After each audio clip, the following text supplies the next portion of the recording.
You're listening to Extra Innings, presented by Next Level Training Center on the Sports Objective. Join us every Sunday night on Facebook Live and our YouTube channel as we talk East Carolina baseball.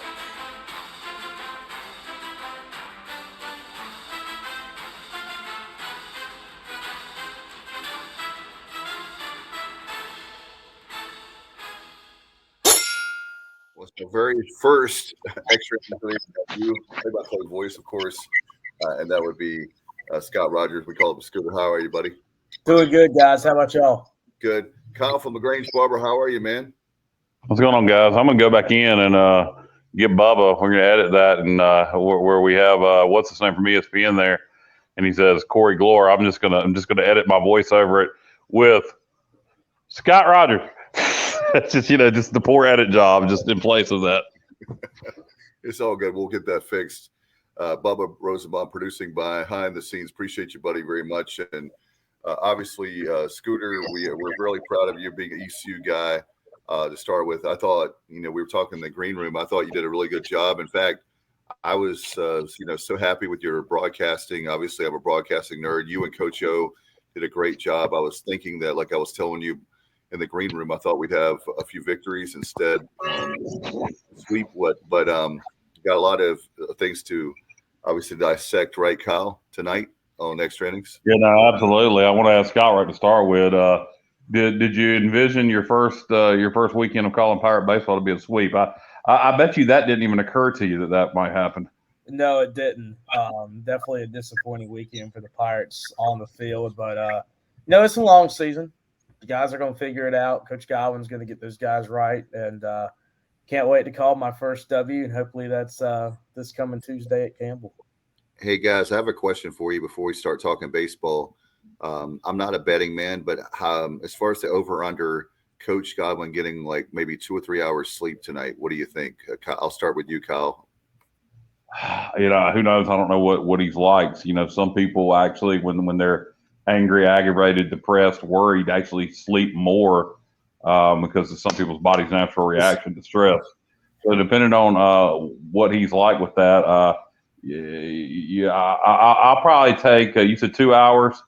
I'll take the over, but not by much. Probably no more than 4. I'm sure he's ready to go. I'm sure he wants to get out there and play Campbell. Is that Tuesday or Wednesday? Tuesday. That's Tuesday. Tuesday. Well, we ain't got long to think about it before we go down to Boys Creek and try to right the ship. And I believe Campbell lost 2 out of 3 of the apps, so they're looking to win too, and they got high expectations. They had a good regional performance in Starkville last year, so it's 2 teams have high expectations meeting on the Diamond Tuesday that need wins, and we'll break it down. What happened this weekend, but the concern right now is got to be at the plate more so than on the mound or any of the fielding. It's definitely right now the bats need to come alive. I think we got to figure out what to order. I'm sure the lineup's going to be messed with a lot, and I'm sure that's going to go on probably for the next several weeks. Yeah, in fact, Chuck chiming in on guys on Facebook, he says Godwin needs to change the batting order.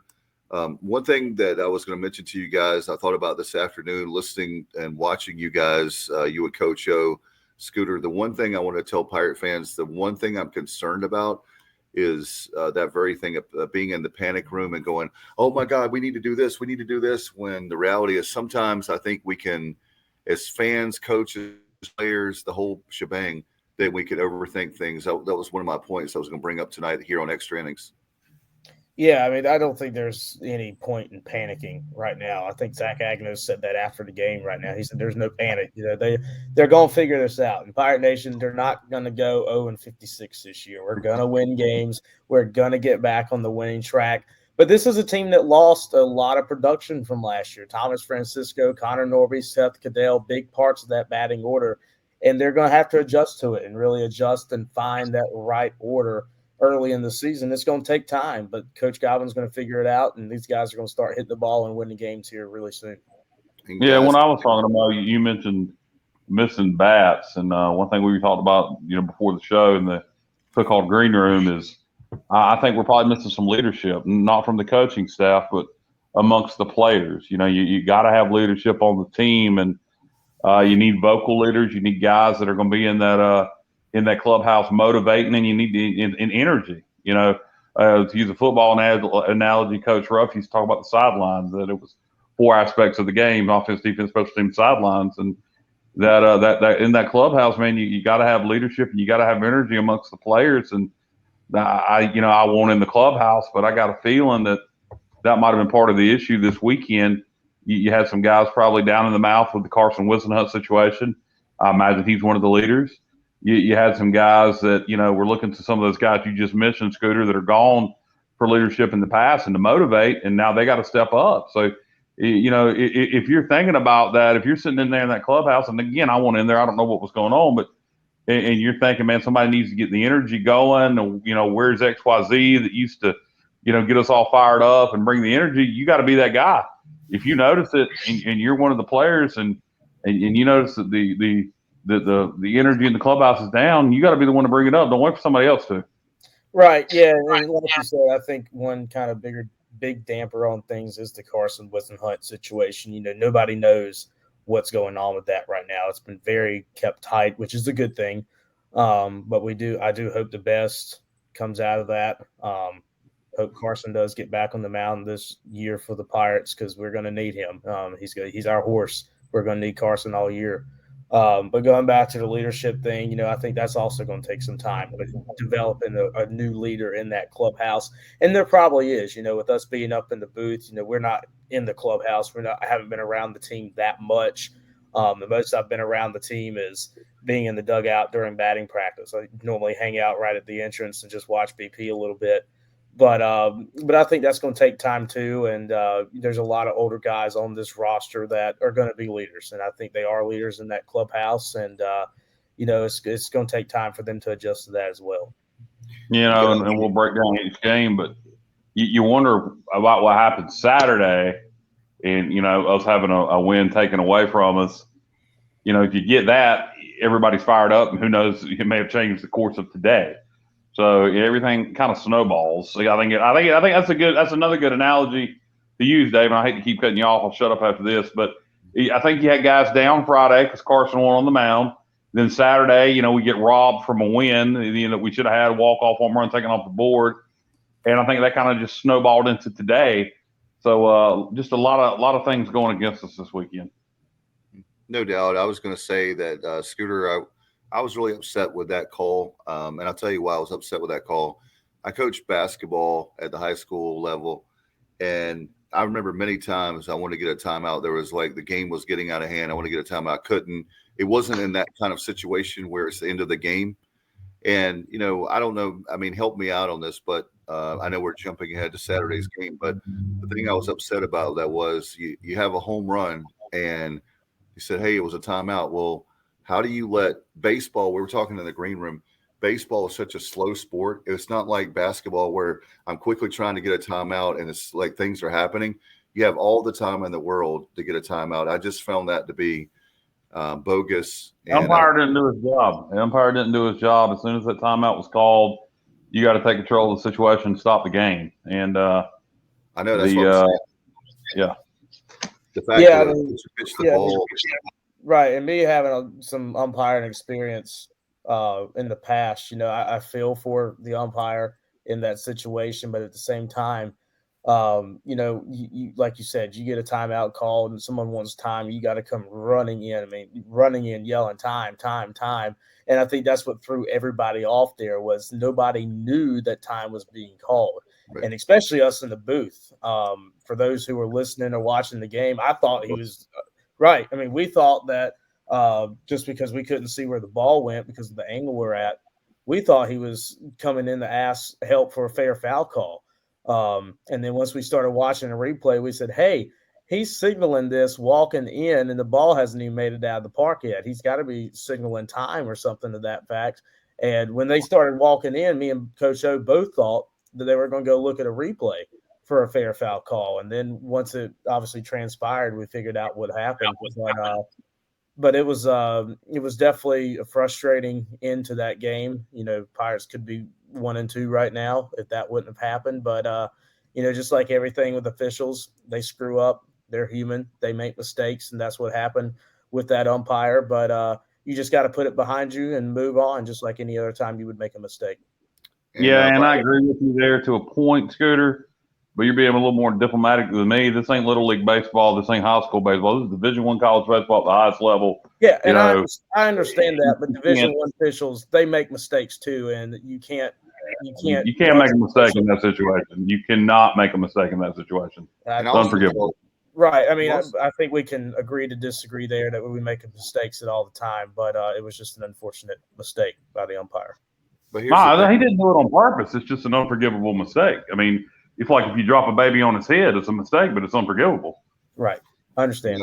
And the thing is that with it's not that the good news is, here's my thing. It's not that the players or coaches took Bryant for granted like it's a cupcake and we're going to come out there. We knew that they were good coming in. So I want Pirate Nation, the fans, to understand that this team is probably going to win the conference, the Northeast Conference with Stony Brook, but they're going to be right there in the hunt. And I want to tip my hat to Coach Godwin. You know why? We could have played a cupcake. That's what I was going to tell you, Scooter. That was another point I'll make tonight for you and Kyle. We could have played a cupcake, and I think there's a disconnect with our fans that they don't understand that when they see Bryant, they think it's a easy, like a cupcake. Oh, Coach Godwin, scheduling an FC opponents like we do in football to kind of have a game where we can kind of work out the kinks or series, if you will, for baseball. This is a particular situation where he schedules tough. And the great news is now that Bryant has swept us, we need to make sure that Bryant wins a whole bunch of games for RPI. And we're not going to win 56 games, so we know that. And I think with a situation with the guys, it wasn't a matter of that they were not prepared. It wasn't a matter of they didn't care. That's when you have a real problem. If Coach, hypothetically speaking, because it hasn't happened, but let's say that Coach Godwin has lost the locker room and the players just don't care. But I know how much they care. I know if you go to practice, you see how hard they're practicing. You go to exhibitions, you go to scrimmages, you see how hard they're playing. I don't think anybody's panicking that much, Dave. I hope not. I'm saying there's some on the fringe. There's a reason why they're on the fringe, but they get on the message boards, and we love Stephen Igo to death. He's a friend of ours on Hoist the Colors. But it hurts our program when you get on the message boards and you're being critical to the point of where you want Coach Godwin fired, anything that extreme, but just, panicking like, oh my God, now we're not going to make a regional or, something. I'm just throwing out there that let's calm down. Let's tip our hat to Bryant. They won the series and they swept us. And all we can focus now is on Campbell, I mean, there's nothing we can do about the series now. We're going to dissect it and talk about it, and we'll provide therapy right here on Extra Innings for anyone that wants to listen, or certainly, and we're grateful for your time tonight, Scooter, as well, to talk about it. But I just hope that people will understand that we appreciate the passion. We love you guys to death. We have the best fan base, but everybody breathe. Breathing is your friend, and we're going to be just fine. And, yes. That's like you just said, just breathe. And, for people not knowing who Bryant is, they won the Northeast Conference last year. They have multiple Northeast Conference titles over the past few years. And, we played them up in the Charlottesville Regional back in 2016. And I think we won that game 9-1, but they had a pitcher. And the guy I think that threw against us went in like the second or third round of the MLB draft this year. And so that's a program that is historically good. But like you said, just to the casual fan, you see the name Bryant and you go, well, gosh, who's Bryant? Never heard of them, because I had to look up where Bryant was, where the actual school was, because I had no idea coming into this series. But I did know that Bryant was a good program. I knew that they were historically good and that we could not take them soft this weekend. But Bryant proved themselves this weekend. That's a program that's going to have a good year. And like you said, hopefully they keep on winning to boost our RPI. But I'm curious to see how Bryant does throughout the year. They really could be an NCAA tournament sleeper by the end of the year. And they're always good. They're always good. Like Dave mentioned, it's always them and Stony Brook at the top of the Northeast Conference. And so, no, definitely not a cupcake. And to Dave's point, we're not going to schedule cupcakes because scheduling cupcakes hurts your RPI. Right. So you want to schedule an opponent. You typically this year, if you're a Southern school, you're going to host a Northeast or a Midwest team at home because they can't host right now because of the weather up in, I believe, Bryant in Rhode Island. Is that right, Scooter? Yeah, Smithfield, Rhode Island is where they're at. Yeah, that's what I was thinking. And so they can't host. So you're typically going to host a Northeast school or Midwest school, and you hope you can. You don't ever expect to get swept. East in opening series, we're a top 15 program, and you expect to at least win 2 out of the 3, but it didn't happen. And we'll go down each game and start breaking down why it didn't happen. But need to move on now. We got 4 tough games. Believe me, I can guarantee you this. If we go 3-1 this week, let's say we take 2 against Carolina and beat Campbell, nobody's going to be thinking about this Bryant game or this Bryant series. Totally agree with you. We got a chance to really prove this team up at Carolina and at Campbell on Tuesday. And it's like you said, if we go up there, take 2 or 3 from UNC and beat Campbell, go 3-1 this week, nobody's ever going to think about this Bryant series after this week. Let's go ahead, Scooter. Let's break down each day if you can, and we'll get your thoughts on that, and then we'll move to obviously talking about Campbell before we wrap things up later on. But for Friday night's game, obviously, we've talked about ad nauseum on this show, but losing Wiz, that was just man. That's just that was really hard, and not only the fact that we lost him, but most importantly, we would think that normally it would be an injury, like some like with Gavin Williams in the past, it would be like something with a finger. It would be some kind of like, oh man, we don't have him, But now with Carson Wisenhunt, with the fact of it could, we hear the rumors of what it could be. We don't want to speculate, but the fact that he's not on the mound, and then, it's that kind of stuff that's going on that we don't usually have to deal with. But Friday night losing 10-2. Just want to break down each night and each day and get your thoughts on each game. Starting with Friday night, Garrett, I can't talk. Garrett Saylor getting the start on the mound. And Garrett pitched well enough to win that game. I thought Garrett did an outstanding job. Really, probably not having more than a week's notice on if he was going to really start that night or not, depending on how the situation with Carson shook down. But the early part of that game, the bullpen pitched great. And Ben Terwilliger, I think, is going to be a great weapon out of the pen for East Carolina this year. The Barry University transfer really came in and did great, not only on Friday, but he did good this afternoon as well. But bullpen-wise, I think we're going to be fine. We're maybe a little weak in some spots once we get deep into a weekend. But pitching-wise, I think we're fine. Pitching-wise, we were good Friday. Obviously they did put 10 runs up. But, once we got late in the game, we started throwing some guys, started to get them some experience. I think that's kind of why the score got out of hand. But I think pitching-wise, we were fine Friday. And Friday, same story all weekend. Excuse me. We just couldn't get the bats going. We got to get some timely hits here and there. And, there's a lot of things adjusting to this new lineup. I was shocked to see Justin Wilcoxon in the lineup on Friday, and he did a great job behind the plate today and Friday. Just finding that groove in that lineup, I think it's going to take time. But I think that was the story on Friday was the shock of it not having a hitting game and it more being just a lack of offense.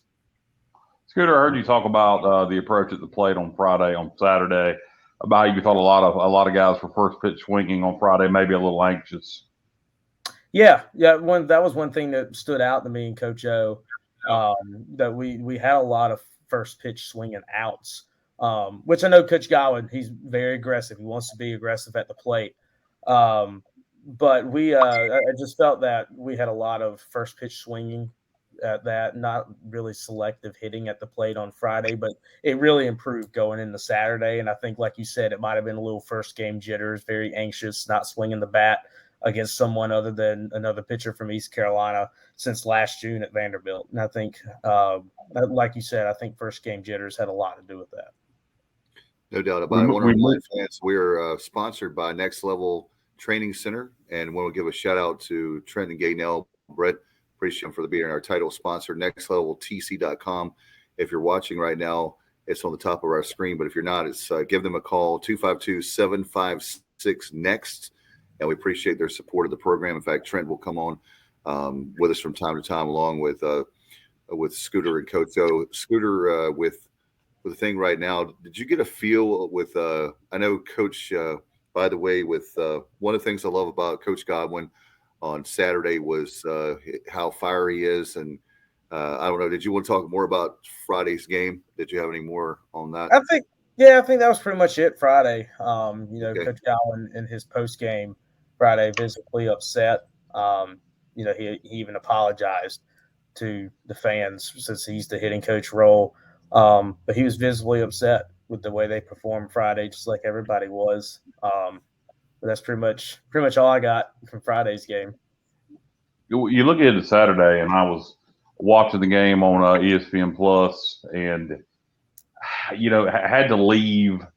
I don't know, around the 5th, 6th inning, and put it on the radio, and then ended up having to switch from radio once we got down towards Jacksonville to the Varsity app. By the way, great app. If anybody's looking for an audio option to stream the game, the Varsity app, great way to do it. But we seem to really have control of the game Saturday, but not really on the scoreboard. It was a close ball game, but we seemed to be in control the whole game.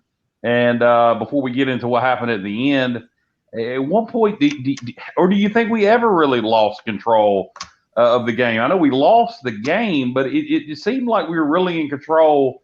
And at one point, I thought, well, we're going to put this thing away eventually, and then we never did.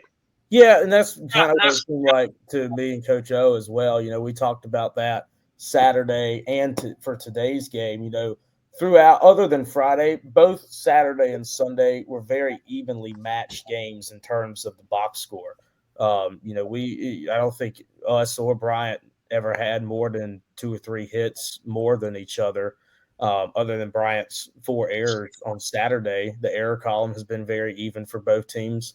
And you look at that game Saturday, Ryder Giles, 2 errors at shortstop. Ryder Giles never makes errors at shortstop. He's one of the best in college baseball. And those 2 errors ultimately cost us 2 runs. And then you look at C.J. Mayhew, that wild pitch he threw. And, that was very unfortunate because all it was a slider that slipped right out of his hand. And it came at the most unfortunate time it could have. But that's 3 runs right there. You take those 2 errors away, you take the wild pitch away, we win that game. And you don't even have to worry about what happened in the bottom of the 9th inning. But, I think just adjusting to that as well. Mistakes happen, like we said. But, definitely something was off there. And I asked Coach Godwin about that this morning with Ryder. I said, do you think he could be in an early season slump? And he said, absolutely not. He said for him and Coach Palumbo, he said he's by far the best infielder they have ever coached in their career. And I think that says a lot because Coach Godwin obviously has coached a lot of ball players in his time and coached a lot of good shortstops here at East Carolina as well. But I think you take away those 2 errors, you take away that wild pitch, and, we win that game pretty easily. But same thing Saturday at the plate. We just could not get a timely hit when we needed it. In fact, guys, on Facebook, let's go to a comment real quick, guys. This is relevant to what we're talking about. Craig says the best hit was the timeout home run, solid contact, and the ball was crushed. I would honestly agree with that, other than Makarevich's home run he had in the 10th. But Wilcoxon's home run that was called back, when he hit it, we knew it was gone. It was gone right off the bat, and then obviously the rest is history after that. We talked about it earlier, and obviously it was a mistake. Do you personally feel robbed that you had your first walk-off home run taken away from you? The call meant nothing. Well, I will say, when I was told that I was on Sports Center this morning with my call in the background of that, I was a little shocked, and I was like, dang, one time I make Sports Center and it's something like that. But But yes, I was ready. I said, I saw that gone. I said, yes, finally, I get to do something exciting. That got coverage on SportsCenter this morning. I did not realize that. Apparently, we were. I was told that they had at least a 3-minute segment talking about our game yesterday, and talking about the whole situation in the 9th inning. Wow, that kind of coverage for college baseball this early in the year, just in general, is a great sign. Right, and I didn't personally see it on SportsCenter. I tried to find a clip of it, couldn't find it. But I was told by 2 or 3 different people that we were on SportsCenter this morning, and they pretty much ran through that whole situation, which, like you said, for it to be day 2 of college baseball and them talking about it is a big thing. But that whole situation, it really took off on social media yesterday. I know Barstool Sports was tweeting about it. I think it got on Barstool's main account, which I believe has close to 4 million followers. And there was a lot of baseball guys tweeting about it. I saw Ben Verlander, Justin Verlander's brother, tweeted about it early this morning. It was definitely unfortunate, but it definitely caught the eye of the sports world yesterday. My thing is, is that go ahead, Dave.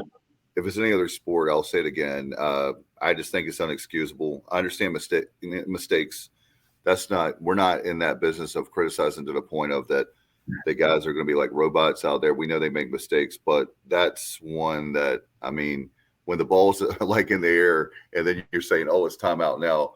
I'm just like, how does that even happen? You can't let that happen.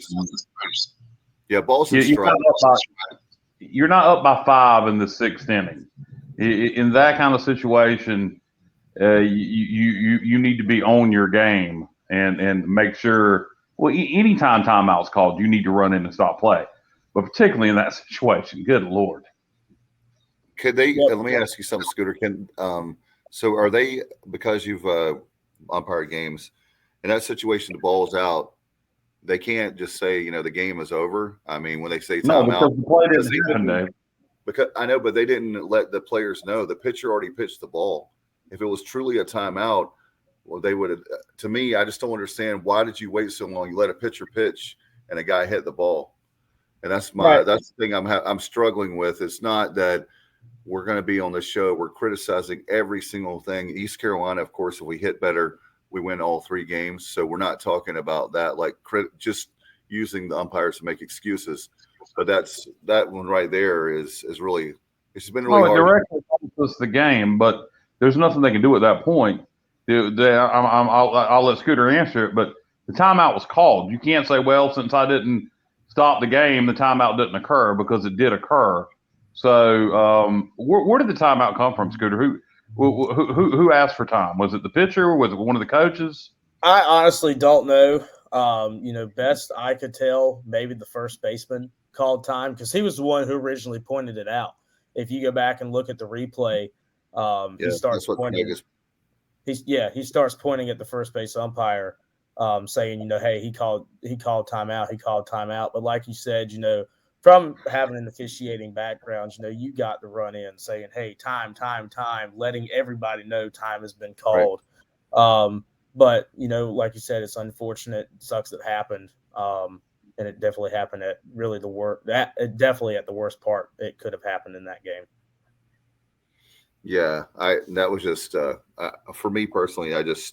I'm struggling with that, and forgive me if I sound like I'm repeating myself. It just even this morning when I woke up, I'm like, did that really happen?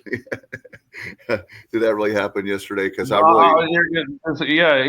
I can believe it. You use another football reference. Think about the Tulsa football game from 2 years ago, Dave. Good God, it's right up there with that, as far as officials blatantly costing you a game. Yeah, and then I like going for Friday night. We understand like that one. It was like, wow, 10-2. It got out of hand late. Like you said, the probably there's several runs that we normally wouldn't have up there, but Saturday's game, and then even today, I feel like I jinxed the team because I'm watching the game, and we'll talk about Sunday's game here now. But when I saw the runner go to third base, I was like, oh my God, a wild pitch. Please do not have a wild pitch here. And all of a sudden, I'm like, oh, my dad said, watching the game with me, he said, you called it. I was like, yeah, I just felt like I kind of felt like that was getting ready to happen because of the weekend we had, and I just hope that that's not the. Let's leave the Bryant series in the past and not. It's a confidence thing. That's what I'm worried about. Is the confidence thing? Is that these guys are so prepared. These guys are well coached. They put hours and hours. It's amazing how many hours they put on the field, the classroom, the GPA. They're doing everything right.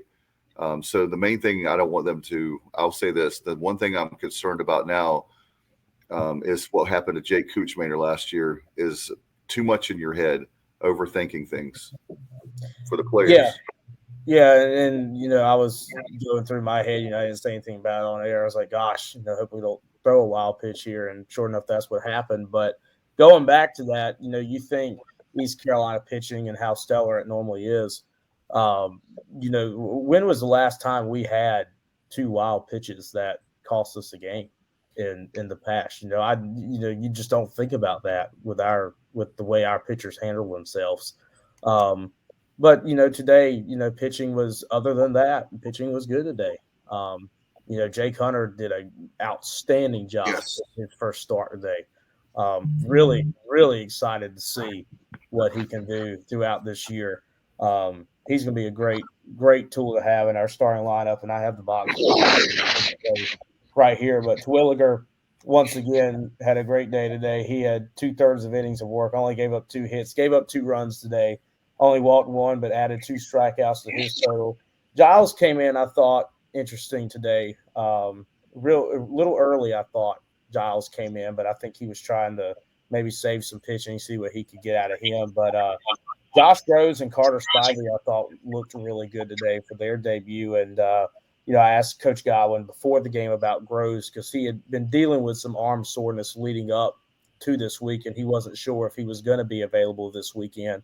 But he was available today, came out and did a great job on the mound. And that was one guy that I was really excited to see preseason wise. The few scrimmages I was able to get out to, he was hitting 92, 93 consistently on the gun. And he did the same thing today when he came in. But Carter Spivey looked good today. He had 3 strikeouts on the mound. Nick Logish, an inning of work today. That was a name that, me and Coach O kind of threw around as a possible midweek starter this week at Campbell. With an inning of work with what he did Friday, we'll see if he'll be available. Skylar Brooks came in, didn't do too bad. He only faced 1 batter. Then Merritt Beaker came in, didn't give up any hits, but did have that wild pitch to allow the run to score. But other than pitching today, it was hitting. We were, I believe, 1 for 12 with runners in scoring position today. Yep. And if my count was correct, we have 30 left on base this weekend. Today's game to me, Scooter, was just simply that. Did not take advantage of opportunities. Too many men left on base. That's a real simple explanation. Right. Yeah, Kyle, there was 13 today that were left on base. And that's and how many was it? Like, help me off the top of my head. Wasn't there 3 innings that we had bases loaded? I believe so. Yes. Yeah. I mean, and to have like a run here, run there, and you have all those. So it's like we're hitting. We just got to, when we're got guys in scoring position, then we've got to like knock them in. In other words, to get the RBI or RBIs, multiple ones. So that's good to see. As far as what are your thoughts overall? So now we've got to take the series and, like we're doing now, we're putting it to bed. We're going to forget it. It's like when you coach and you have a film and you get blown out, you burn the film and say, never again. We're going to focus on Campbell. But what are your final thoughts on this weekend? And then we'll move to Campbell. I think, cleaning up this weekend, cleaning up some of those mistakes defensively, like I said, 2 errors from Giles on Saturday that cost us 2 runs. You can work on wild pitches all you want to, but try to avoid those as much as can. But the big story from this weekend was the offense. Guys like Josh Moylan. Moylan's batting .091 right now. Wow. And for a guy who really was one of our best hitters last year, that's very surprising. And as I look right here, He had 6 strikeouts this weekend, and that's pretty much unheard of from a guy like Moylan. But another guy, Alec Makarevich, he's batting 364. He came along as the weekend went along, but another guy, Bryson Worrell, he was 3 for 11 this weekend.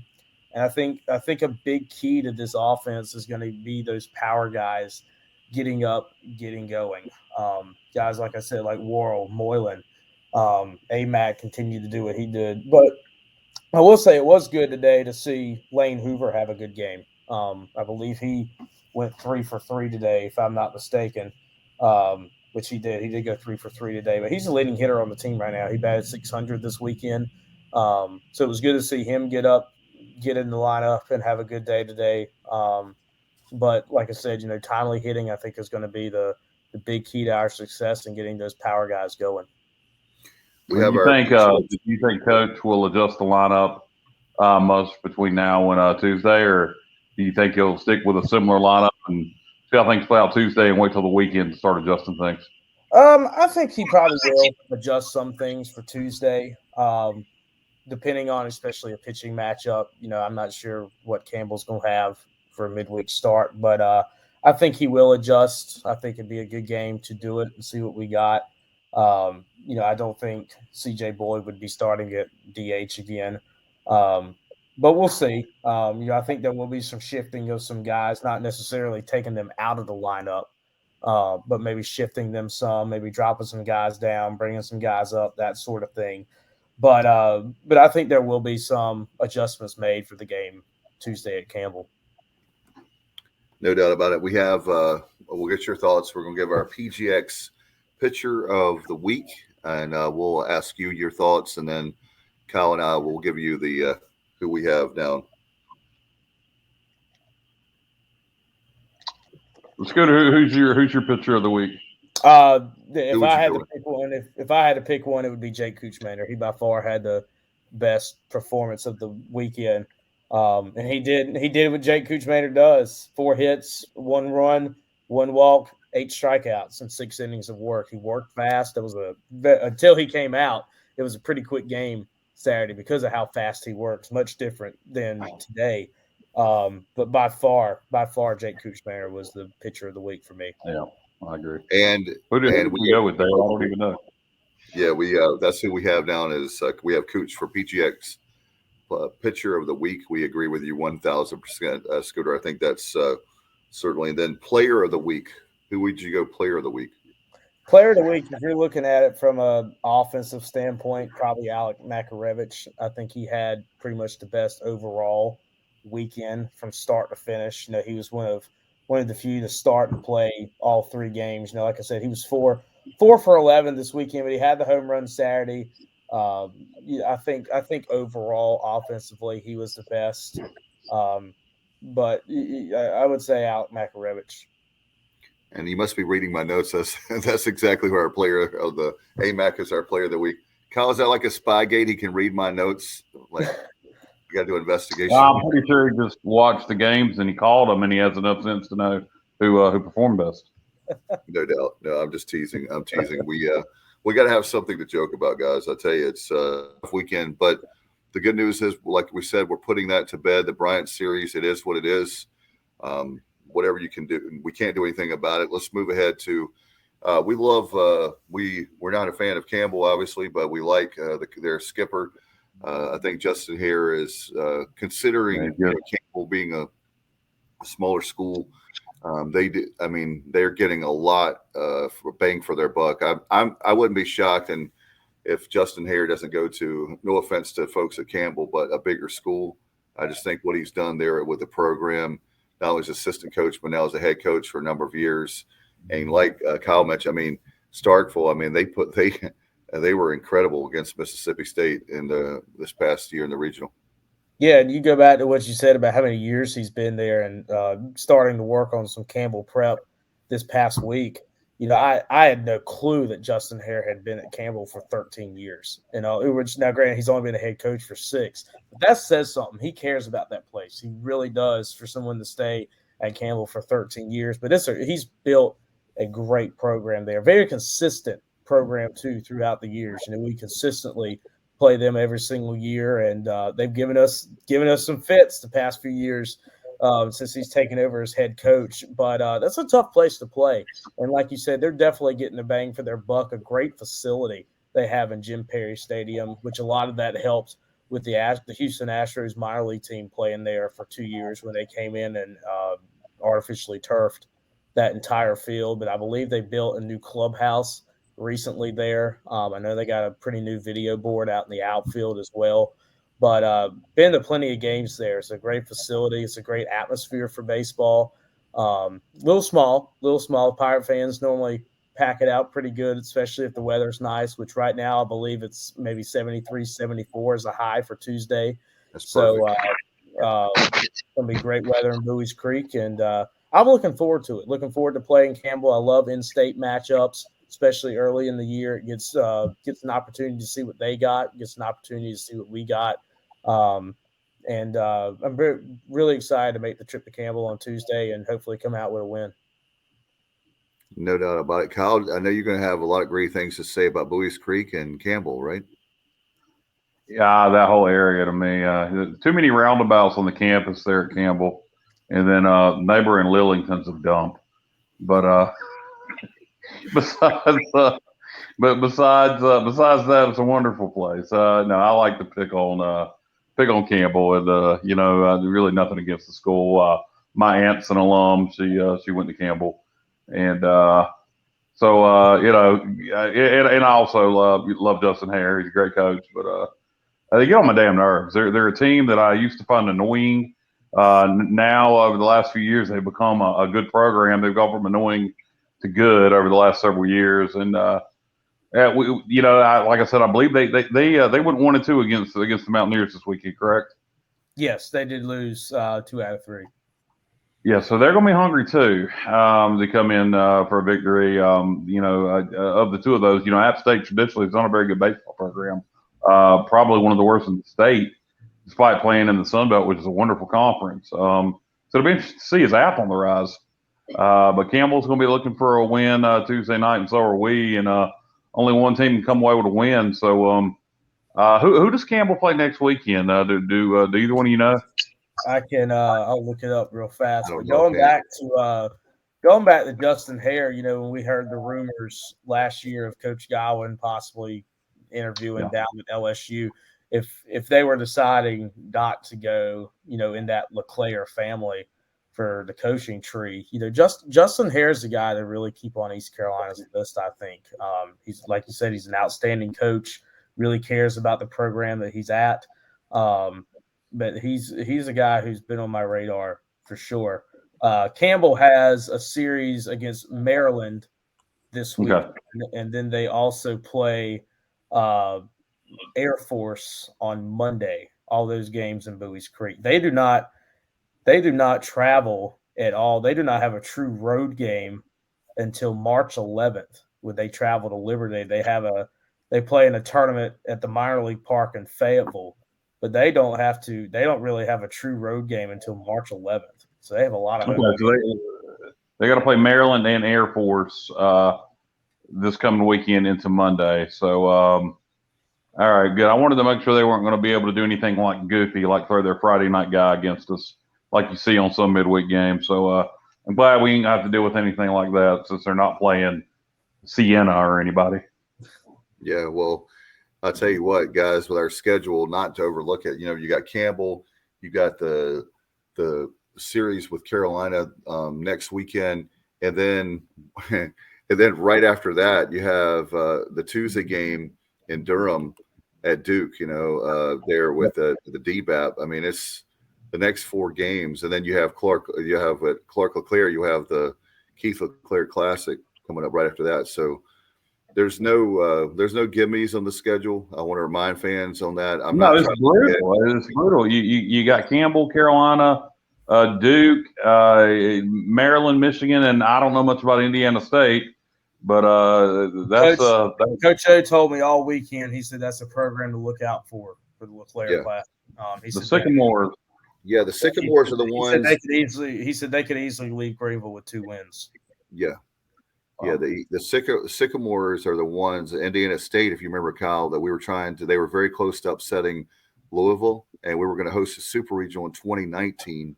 If you guys remember. And that's the one you said, Dave, you almost called it. I was calling for an upset, and I came this close. But you know what? But ever since then, like I knew they were a good program, but we followed them on, keeping an eye out for them. But we'll see how but yeah, the quality of baseball that we have in state, where we're playing the in-state rivals. You have the conference. I think Scooter, do you think the conference is going to be better this year? I really feel like the American is going to be much better than last year.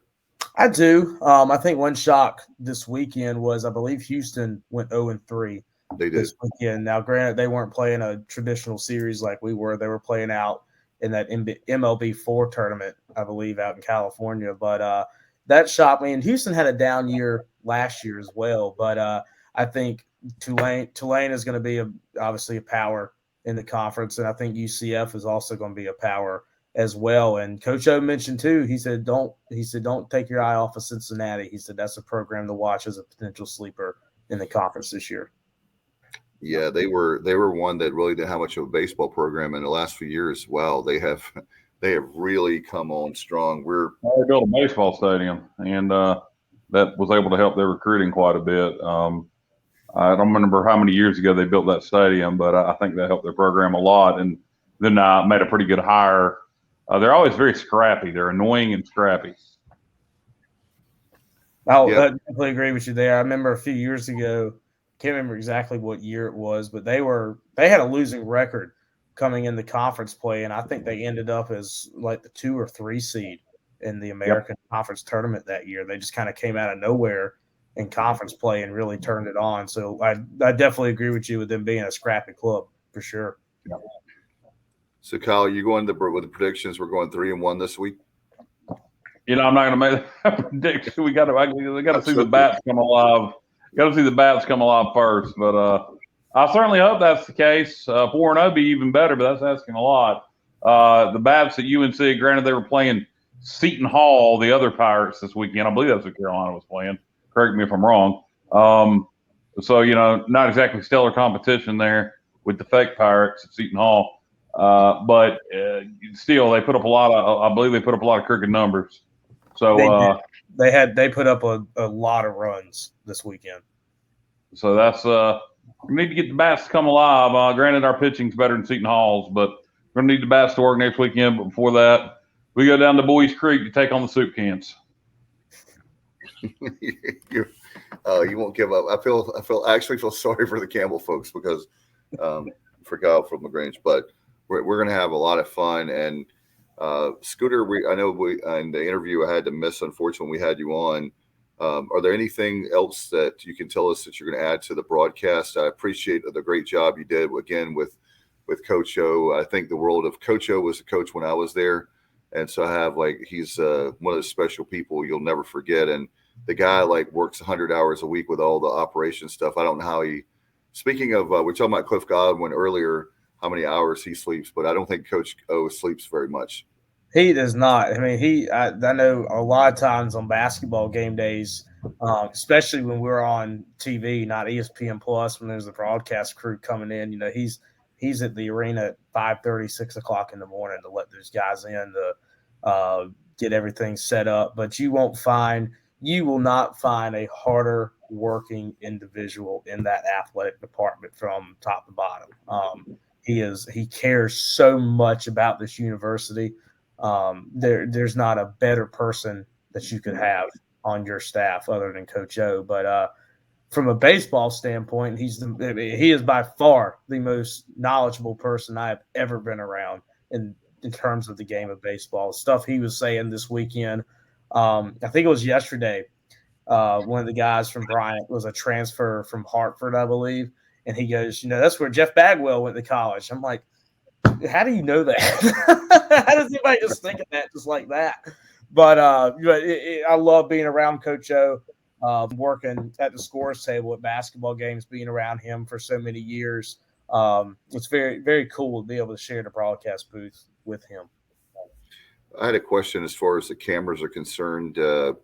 with the ESPN Plus, I'm happy that most of the games will be on, if not all, I think, for the home games. All home games are going to be on ESPN Plus.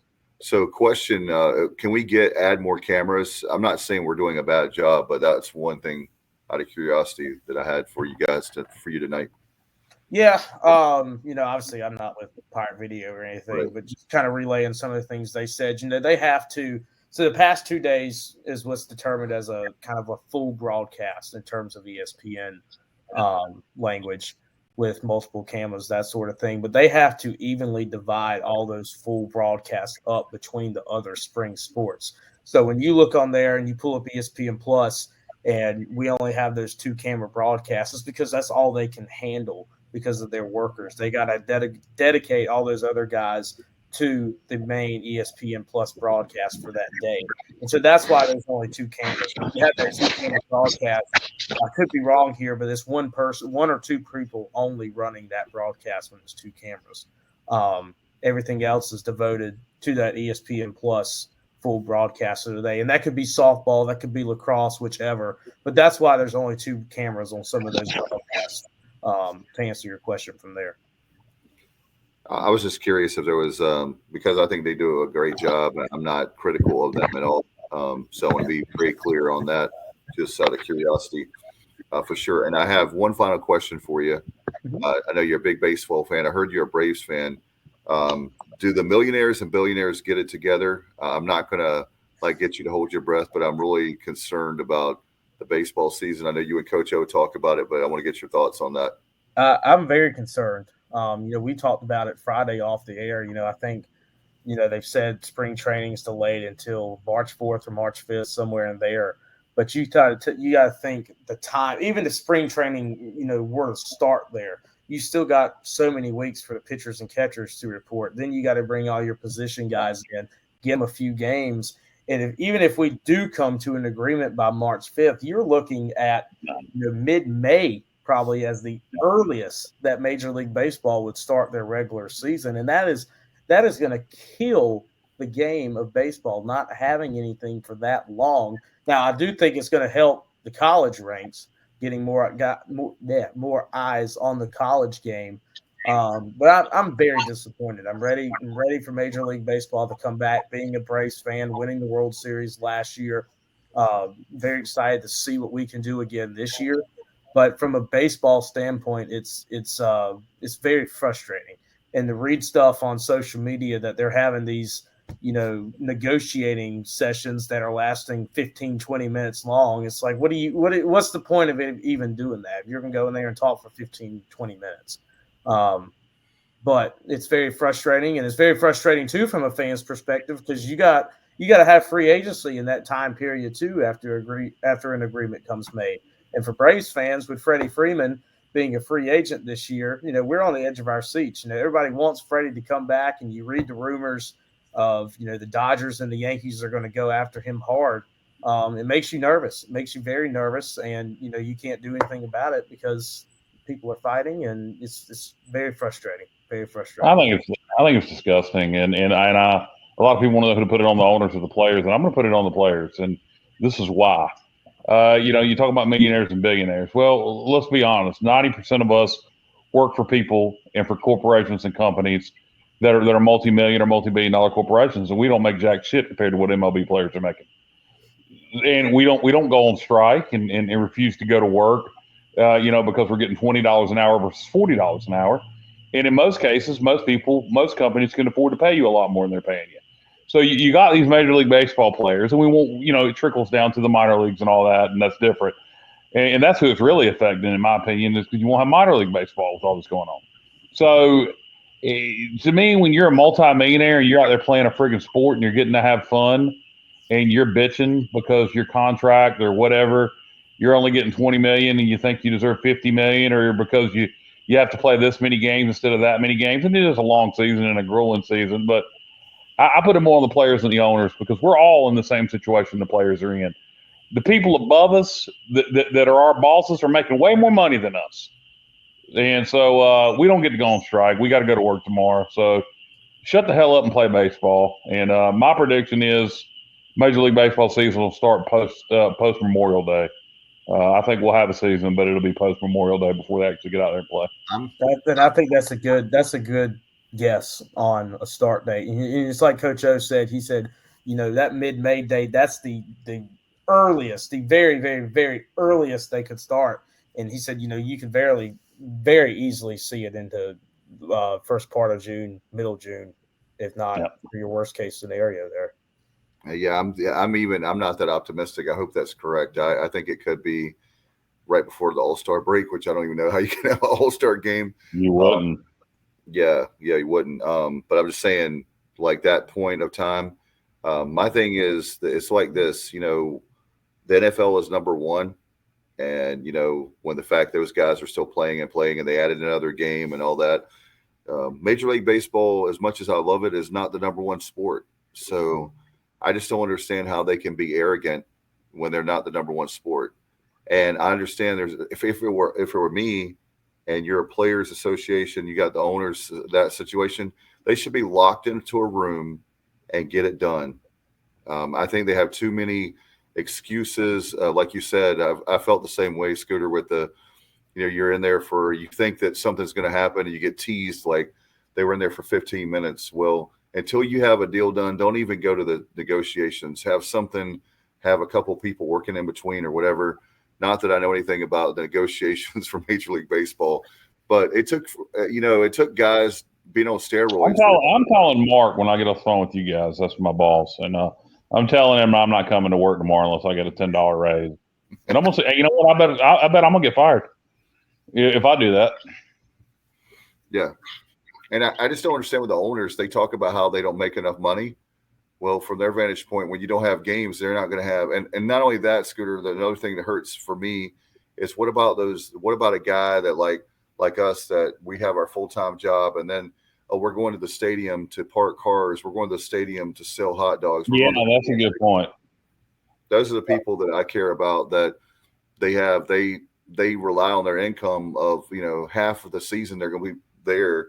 Well, it would normally be 80 games. Well, now maybe 30 games they would have. Maybe the players, maybe the players want some sympathy from me. Why don't they put in their bargaining agreement some more money for the ticket takers and the people that sell Cokes and the people that, sell souvenirs and to take parking, and God knows what the owners start. I don't go, unfortunately, I've never been to an MLB game just because there's nobody in this area. I don't, huh? In the matter of a decade, we'll have one in Charlotte, but that's a whole nother show. But my point is, I go to a lot of concerts, and I don't know what's being charged for parking at MLB games, but for concerts is outrageous. So, I bet the owners are making a ton of money on parking too. But anyway, my point is, you got millionaires and billionaires. It's hard to be sympathetic when you're the average man, and just shut up and play baseball. And I was going to make this point earlier, and we'll wrap this up. I just Scooter mentioned being a Braves fan, and I was watching the World Series last year, Scooter. First time in my life I cheered for the Braves in the World Series. I grew up hating the Braves, and I'll tell you why. It was nothing to do. I was growing up as a little kid. I was an Oakland A's fan because I came up in the era of the Bash brothers, McGuire, Canseco. Then I switched to being a Cubs fan just because of the WGN coverage. Harry Carey, fell in love with Ryan Sandberg, whatever. But my first sports love before ECU football, before Major League Baseball, as a kid, my first sport I loved was the sport. And it was a sport at that time, Scooter, of professional wrestling. So I would go to watch WCW Saturday night, and the damn Atlanta Braves would be playing baseball in extra innings, and I'd want to throw my TV through the window. So I hated the Braves because they would interrupt my WCW wrestling as a kid. Speaking of pro wrestling, I don't know if you can see behind me. I'm going to point to it right here. This is my prized pro wrestling possession. I have an autograph from Ric Flair. That's probably the only pro wrestling memorabilia I have, but that will always be on my wall wherever I go.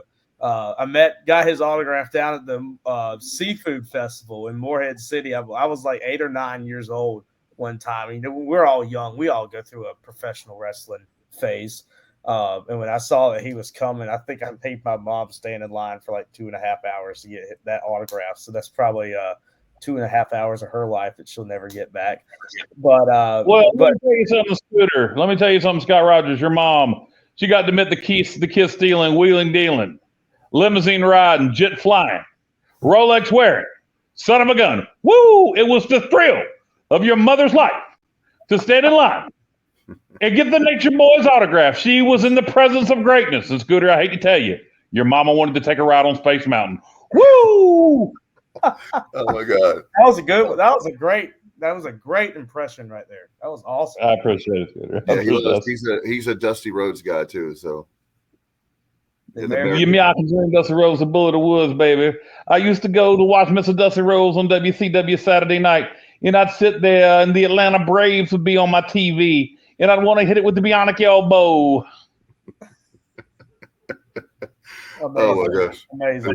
The show has gone off the rails, but anyway, I appreciate you so much, Scooter. Great job. Like I said, very proud of you as a Pirate, and we're happy to have a Pirate. No offense to Corey. He did a great job, but glad to have a Pirate and another great Pirate with Coach O.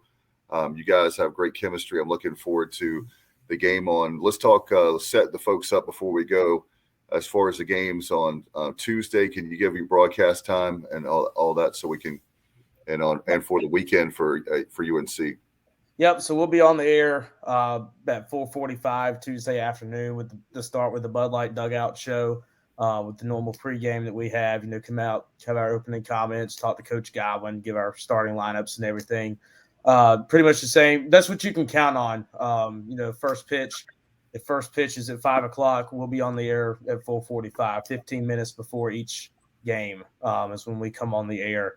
But Coach O will be with us on Tuesday, Friday, and Sunday of this week. This weekend, Saturday, since we have a home basketball game, Coach O won't be able to be there, but made a call to the bullpen. Spencer Brickhouse, former Pirate, will be joining the broadcast Saturday afternoon from Chapel Hill, so looking forward to that.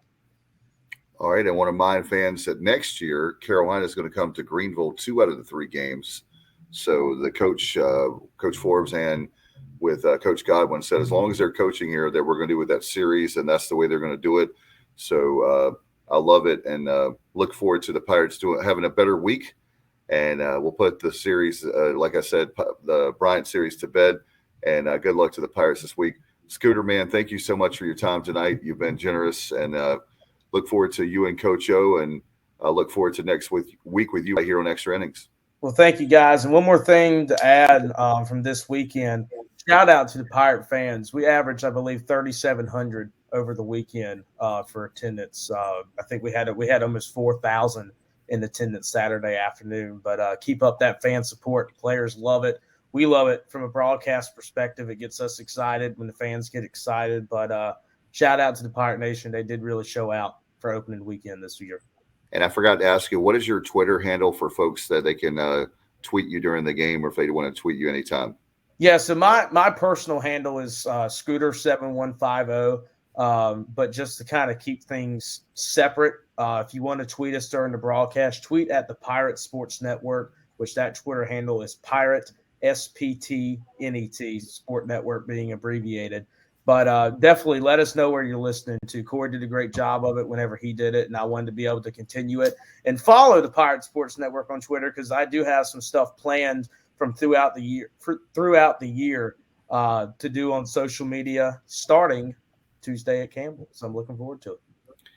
All right, Kyle, do you have anything before we go, my friend?